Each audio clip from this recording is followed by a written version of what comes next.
So for those of you who may not know it, this was a book that Stephen Hawking authored, but this was published after his death. And when I was traveling earlier in October, I was walking through the Atlanta airport, and it practically fell off the shelf.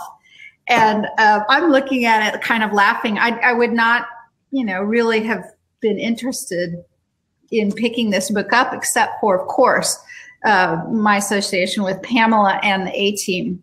And because I'm not a big science nerd at all. And I texted Pamela while I was eating lunch at the Atlanta airport, hey, I think maybe I'm supposed to read this and then maybe ask you questions about it.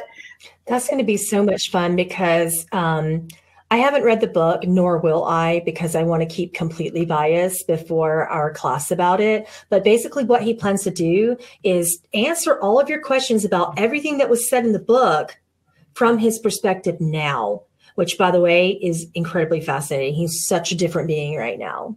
And he's funny. He's really funny.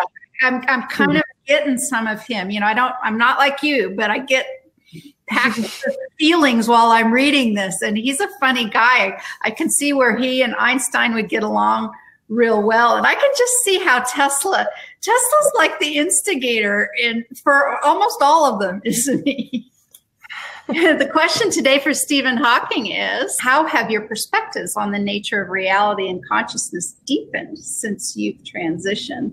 When informed, he believed that the brain was incredibly powerful, and that it also could be incredibly deceptive to make you believe that there was an afterlife, to make you believe based upon the neurosynapses of the brain. And when you are exiting the body, that basically that there would be a separation, but what you're doing is just tapping into memories because your brain cells are dying. That was his belief at that point. Your brain cells are dying. So of course you're going to see tunnels of light. Of course you're going to see all of your most prominent memories. This is what the brain does as it's dying, attempts to hang on.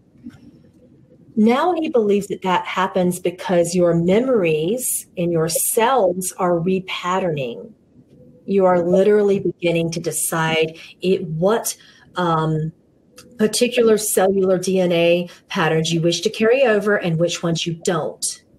So you remember your best moments because you're about to carry them over in a different way. So in his passing, the first thing he did is realize, oh, I'm still here.